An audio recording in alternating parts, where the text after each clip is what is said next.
अस्सलाम वालेकुम दोस्तों, उम्मीद है सब खैर खैरियत से होंगे। जैसे कि पाकिस्तान में स्टूडेंट वीज़ा इटली के लिए फ़ाइल्स जो है सबमिट होना शुरू हो गई हैं तकरीबन 1 महीने से, और काफ़ी सारे लोगों ने फ़ाइल्स ऑलरेडी सबमिट कर दी हैं। अब एक्सपेक्टेड ये है कि कभी इंटरव्यू भी होता है, कभी नहीं भी होता। वो डिपेंड करता है एम्बेसी या कौंसलेट पे। अगर वो आपसे इंटरव्यू लेती है या विदाउट इंटरव्यू ही आपको डिसीजन अपना दे देती है। तो जब मैं आया था, मेरा तो इंटरव्यू हुआ था एक प्रॉपर, वहाँ पे कौंसुलेट में जो है मुझे बुलाया गया था। मतलब उस साल में तकरीबन सबको बुलाया गया था। तो मैंने सोचा आपको मैं एक जो है हिंट दे दूं कि अगर क्वेश्चंस आ सकते हैं तो वो कौन कौन से आ सकते हैं। अगर आपसे क्वेश्चंस पूछे जाएं तो आप उनकी तैयारी कर लें। कुछ इतने ख़ास क्वेश्चन नहीं हैं, लेकिन 4 या 5 हैं, लेकिन मेन क्वेश्चंस होते हैं, वो पूछ के आपसे वो सारी जो है डिटेल्स ले लेते हैं। तो इस वीडियो में हम डिस्कस करेंगे कि कौन कौन से क्वेश्चंस आ सकते हैं और उनके आंसर्स क्या होने चाहिए, जो मैंने भी दिए थे और मेरा वीज़ा अप्रूव हो गया था। उसके बाद इस वीडियो के आखिर में मैं आपको एक हिंट भी दूंगा जो आपके जो है फ़ाइल सबमिशन में बहुत काम आएगी और आपका केस स्ट्रॉन्ग बना सकती है। तो इस वीडियो को आखिर तक लाजमी देखें, और अगर आपके पास कोई भी क्वेश्चन हो तो ज़रूर नीचे कमेंट में बताएं। शुक्रिया। आइए तो शुरू करते हैं। सबसे पहले जो वीज़ा इंटरव्यू में क्वेश्चंस पूछा जाता है, जो मुझसे भी पूछा गया था, वो था इंट्रोडक्शन। आप अपना इंट्रोडक्शन करवाएं, और ये याद रखें आप अपना इंट्रोडक्शन उसी तरीके से करवाएंगे जिस तरह आपने अपने डॉक्यूमेंट में मेंशन किया है। आप जो है अगर स्टूडेंट थे तो आप बताएंगे कि मैं बैचलर्स का स्टूडेंट था, अभी मैंने मास्टर्स के लिए अप्लाई किया है, या कहीं जॉब कर रहे थे आपने मेंशन किया है, तो आपने वो सारी चीज़ें वहाँ पे डिस्कस करनी है। उसके बाद आप इंट्रोडक्शन में पूरी चीज़ें बताएंगे कि मेरा नाम ये है, मैंने यहाँ से जो है स्टडी की है, और ये मेरा आगे गोल है, और ये सारी चीज़ें जो भी आपने मेंशन की हैं वो सब क्लियरली आपने इंटरव्यूअर को बताना है। और इसमें कोई भी एक्स्ट्रा चीज़ नहीं डालनी जो आपने डॉक्यूमेंट्स में मेंशन नहीं की। अगर वो आपने एक्स्ट्रा चीज़ बता दी, अगर डॉक्यूमेंट्स में नहीं हुई और उसने आपके डॉक्यूमेंट्स ऑलरेडी रिव्यू कर लिए हैं, तो फिर आपसे क्रॉस क्वेश्चनिंग उसी से रिलेटेड हो सकती है। तो मेक श्योर करें आप जो भी बोलें उसी से रिलेटेड बोलें जो आपने ऑलरेडी वहाँ पे मेंशन किया हुआ है। उसके बाद जो एक इम्पोर्टेंट और मेन क्वेश्चन पूछा जाता है, वो आपसे पूछते हैं कि व्हाई यू चूज़ इटली। आपने इटली ही क्यों चूज़ किया। पूरी दुनिया में अगर आपके पास बैचलर्स है और आप मास्टर्स करना चाहते हैं तो बहुत सारे और भी कंट्रीज़ हैं, यूरोप में भी, जर्मनी है, ये है वो है, तो इटली ही आपने क्यों चूज़ किया। तो इसका बेस्ट आंसर यही जो हो सकता है, जो मैंने भी दिया था और काफ़ी सारे स्टूडेंट दे के यहाँ पे आ गए हैं वीज़ा लेके, उसका ये हो सकता है कि सबसे पहले जो इटालियन एजुकेशन सिस्टम है वो बहुत ही अच्छा है और अफोर्डेबल है। उसके बाद मेरा जो स्टडी प्रोग्राम है मैंने चूज़ किया है वो मेरी इस यूनिवर्सिटी में है, जो आपने यूनिवर्सिटी चूज़ की है वो बताएंगे। उसके बाद आप बताएंगे कि ये यूनिवर्सिटी की रैंकिंग जो है वो इस नंबर पे है, ये टॉप पे है, या कुछ इस तरह है। जो आपकी पॉजिटिव जो पॉइंट है यूनिवर्सिटी की वो बताएंगे। इस यूनिवर्सिटी में जो प्रोफेसर्स हैं, खास करके मेरे डिपार्टमेंट में, मेरे मास्टर्स या बैचलर्स के लिए आपने जो भी चूज़ किया है वो हाईली क्वालिफाइड है। मैंने उनकी प्रोफाइल चेक की है। आप कुछ एक दो जो है प्रोफेसर की प्रोफाइल वाकई में चेक कर लें, और उन्होंने ये जो है पब्लिकेशंस वगैरह की हैं, यहाँ इन फील्ड में काम किया है, मेरे डिपार्टमेंट में है, ये सब्जेक्ट्स पढ़ाते हैं। तो उससे मैं इम्प्रेस हुआ, उससे मुझे लगता है मैं काफ़ी चीज़ें सीख सकता हूँ। और यूनिवर्सिटी भी इस लेवल पे है, उसके प्रोफेसर स्टाफ, मेरा खास करके जो डिपार्टमेंट है मेरे प्रोग्राम का, ये जो है वो काफ़ी जो है अच्छी रैंकिंग पे है। उसके बाद जो मेरी बैचलर्स या प्रीवियस स्टडी है वो डायरेक्टली इस प्रोग्राम से रिलेट करती है। तो ये मैं समझता हूँ इटली में, इस यूनिवर्सिटी में खास करके मैं स्टडी करके काफ़ी चीज़ें सीख सकता हूँ जो मेरे फ्यूचर के लिए, मेरे करियर के लिए बहुत अच्छी साबित हो सकती हैं, और मैं इस चीज़ों को सीख के सोसाइटी में काफ़ी अच्छे तरीके से कंट्रीब्यूट कर सकता हूँ। ये एक इसका अच्छा आंसर हो सकता है। इसके अलावा भी काफ़ी आंसर हो सकते हैं। अगर आप सोचते हैं कि इससे अच्छा भी और कोई आंसर हो सकता है तो आप नीचे मुझे कमेंट में ज़रूर बताएं। उसके बाद एक क्वेश्चन आता है कि आपने ये जो है मास्टर्स या बैचलर प्रोग्राम क्यों चूज़ किया।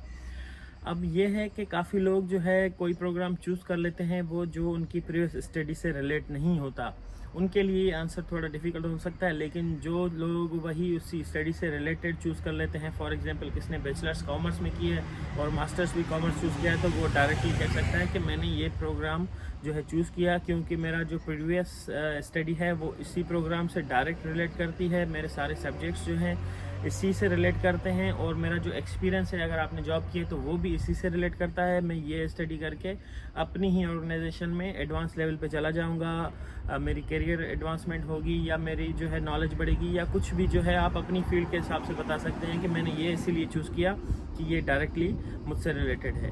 वो लोग जिन्होंने चूज़ किया है डिफरेंट थोड़ा, फॉर एग्जांपल उन्होंने इकोनॉमिक्स में जो है बैचलर्स किया, लेकिन मास्टर्स में फाइनेंस में करने चले गए या अकाउंटिंग में करने चले गए, थोड़ा बहुत इंटर रिलेटेड है लेकिन डायरेक्टली नहीं है, और वो बता सकते हैं कि मेरा, अगर उनके पास जॉब एक्सपीरियंस है उस फील्ड की, तो वो बता सकते हैं अभी मैं जहाँ पे जॉब करता हूँ, जो मेरा काम है वो है इसी फील्ड से रिलेटेड, तो मैं इसमें जो है ज़्यादा नॉलेज हासिल करने के लिए या ज़्यादा पोजीशन पे जाने के लिए ये प्रोग्राम चूज़ किया है। अगर वो लोग जिनकी एडमिशन हुई है डिफरेंट है, पूरा प्रोग्राम आपका डिफरेंट है, आप कहीं कॉमर्स के बंदे थे, आप कहीं इंजीनियरिंग में चले गए, या इंजीनियरिंग वाले थे तो कहीं और चले गए, तो आप ये बता सकते हैं जब मैंने अपनी इंजीनियरिंग कंप्लीट की तो मुझे पता चला कि ये जो प्रोग्राम है इस तरह मेरी हेल्प कर सकता है। अब इसको एज एग्जाम्पल ले लेते हैं।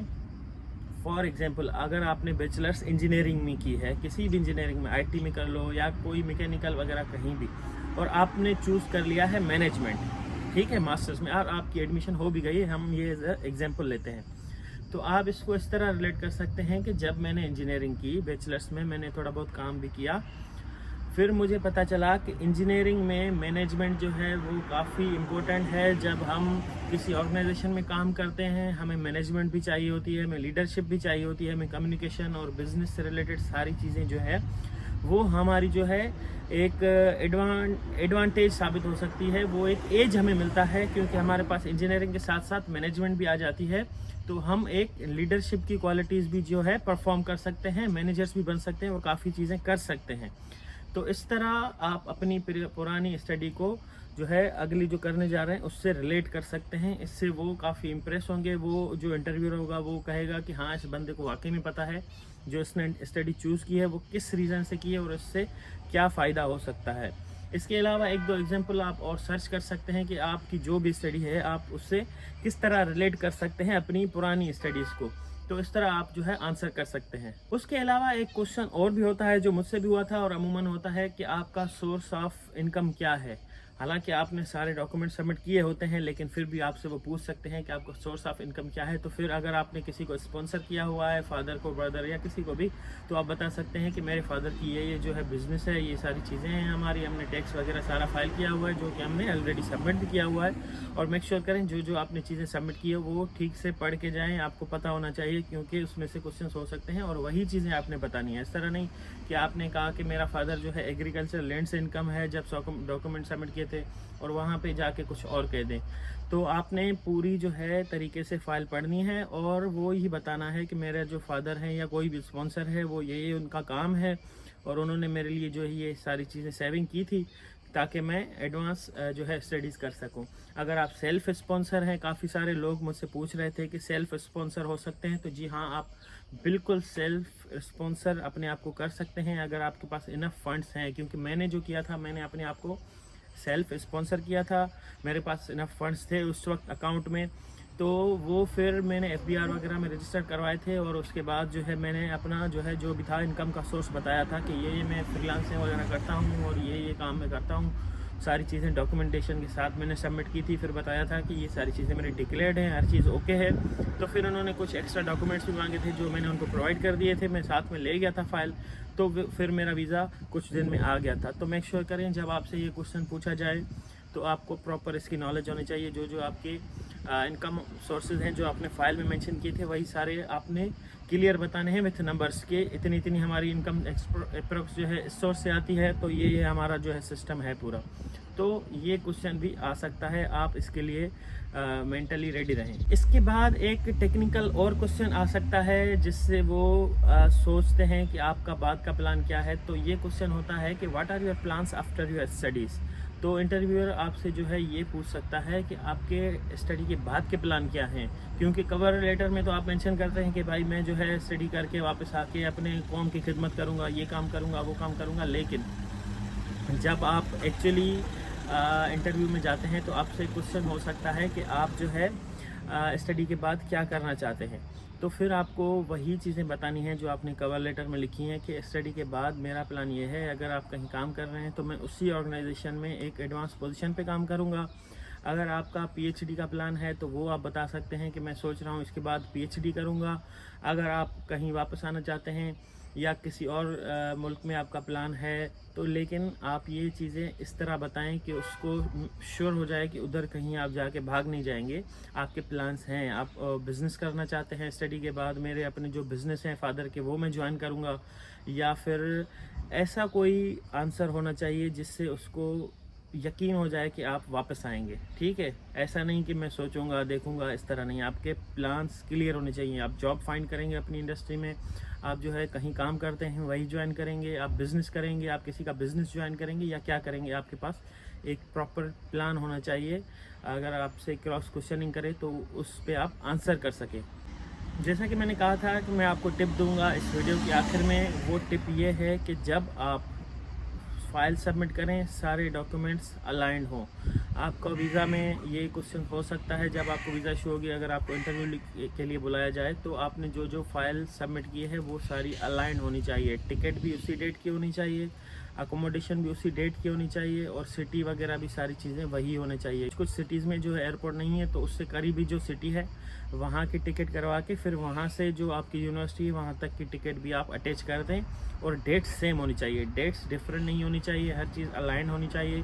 अगर आप इंटरव्यू देते हैं तो वहाँ पे भी चीज़ें अलाइन करके बताएं, इस तरह नहीं कि डेट्स कुछ और हैं और आप कुछ और बताएं। और आप जब जाएं इंटरव्यू में तो अपनी यूनिवर्सिटी की जो कोर्स की डेट है वो स्टार्टिंग वो देख के जाएं कि इस मेरी डेट को ये कोर्स स्टार्ट होगा तो इसीलिए मैंने ये टिकट बुक की है और मैं यहाँ पे जाऊँगा। तो आपने ये सारी चीज़ें क्लियर रखनी है। ठीक है, तो इस वीडियो को देखने के लिए बहुत शुक्रिया। काइंडली ये वीडियो उन सारे दोस्तों के साथ शेयर करें जो इटली के लिए अप्लाई करना चाहते हैं, शायद उनकी कोई हेल्प हो जाए। अगर आपके पास और कोई क्वेश्चन हो इसके अलावा तो नीचे कमेंट ज़रूर करें और इस चैनल को ज़रूर सब्सक्राइब करें। Thank you so much.